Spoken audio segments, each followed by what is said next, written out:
Welcome back to Ruby Home Channel. Have you ever thought that you could make a cake with just eggs and a can of Coca-Cola? Sounds strange, right? Today I'm going to try a very simple method, but the result might surprise you. Today's first tip is to make a simple egg-based cake. It sounds very familiar, but I'll add an ingredient you might not expect: Coca-Cola. Here, I've prepared a can of Coca-Cola and a few eggs. First, I crack 4 eggs into a large bowl.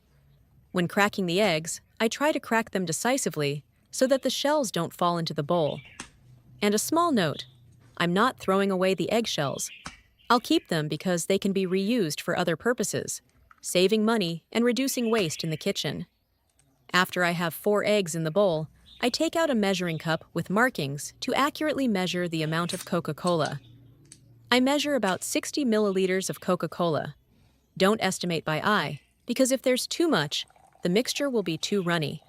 If there's too little, the cake won't achieve the desired softness.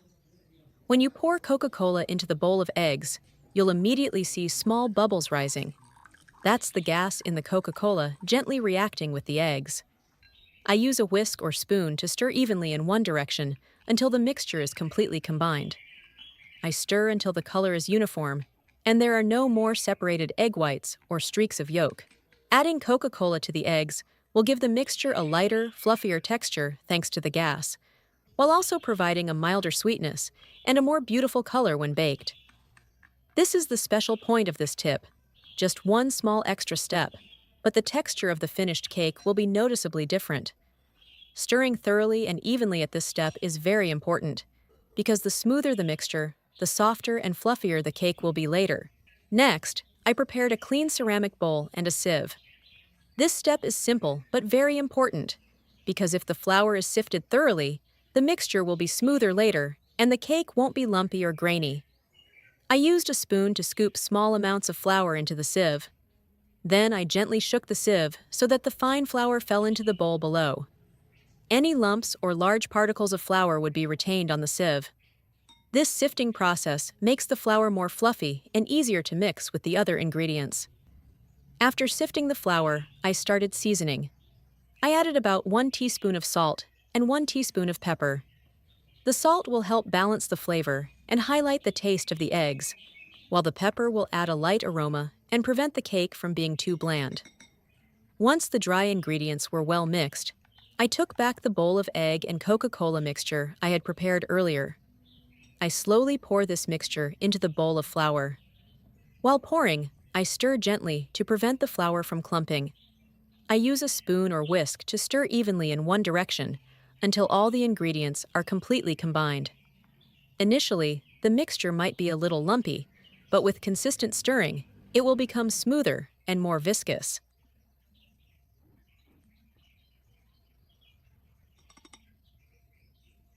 After mixing, I cover the bowl tightly with plastic wrap.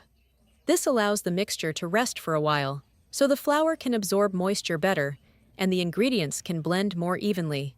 Now I'll prepare some more green onions. I take a few fresh green onions, wash them, and let them drain. Then, I use a knife to finely chop the green parts of the onions. When chopping, you can chop them into moderately small pieces. They don't need to be too finely minced.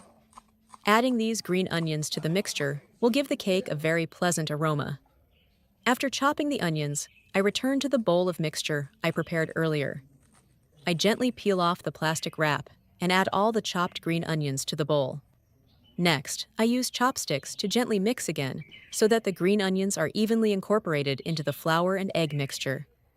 At this point, you will see the mixture with green onion specks, which looks very fresh and appealing. Now let's start with the pancake preparation. First, place the pan on the stove and turn on the heat to warm it up. Once the pan is warm, add a little cooking oil or olive oil. You can use any oil you usually use in the kitchen, but olive oil will give a light aroma and is quite suitable for this pancake. After adding the oil, wait a few seconds for it to heat up. To check if the oil is hot enough, gently touch the pan with the tip of a chopstick. If you see small bubbles rising around the tip of the chopstick, then the oil has reached the right temperature and you can start frying the pancakes. Next, Use a spoon to scoop spoonfuls of the batter and egg mixture into the pan. Each spoonful is gently spread out into a small, appropriately sized pancake.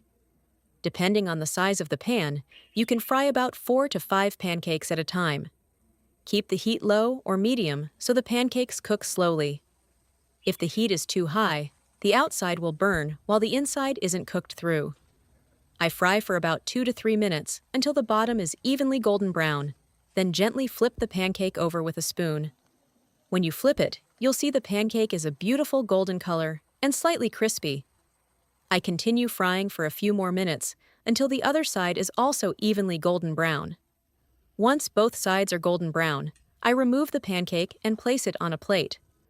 Besides being a delicious and easy-to-make dish, this egg pancake is also very convenient for everyday meals. First of all, it's a very suitable snack for young children. The pancake is soft, easy to eat, and has a mild flavor, so children usually love it. Just a few pancakes can make a light snack for the afternoon or after school. In addition, this pancake can also be used as a side dish in family meals. When eaten with hot rice or served with some fresh vegetables, cucumber or tomatoes, the flavors become even more harmonious. Furthermore, because the preparation is quite quick and the ingredients are very simple, you can also enjoy this dish for breakfast. Just a few eggs and some flour are all you need for a hot meal, saving preparation time while still ensuring a satisfying meal. If you want to change the flavor, you can also add some cheese, chopped sausage, or sweet corn to the batter before frying. This way, each time you make it, you can create a new version, and you won't get tired of eating it. Tip number 2 today. I'll be using eggshells, something we usually throw away, to care for our houseplants. After cooking, I usually save the eggshells instead of throwing them away. Actually, eggshells can be reused in many different ways, and one of the simplest is to use them to supplement nutrients for plants. First, I prepare a blender. Then, I take the eggshells I've saved, gently crush them into small pieces, and put them into the blender. Crushing them beforehand makes the blender work easier, and the eggshells are crushed faster. Next, I turn on the blender and blend until the eggshells become very fine. I usually blend them a little more until the eggshells are almost like a fine powder.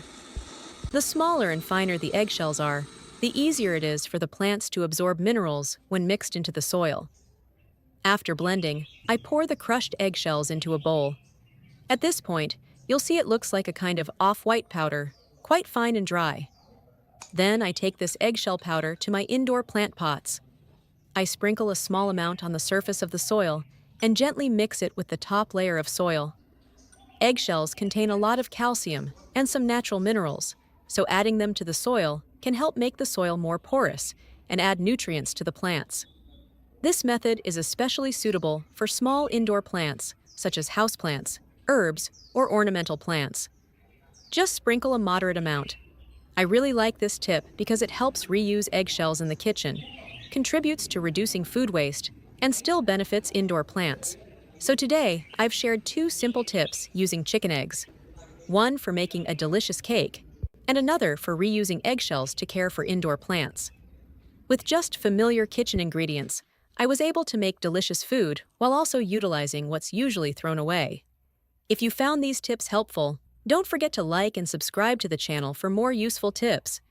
Thank you for watching and see you in the next video.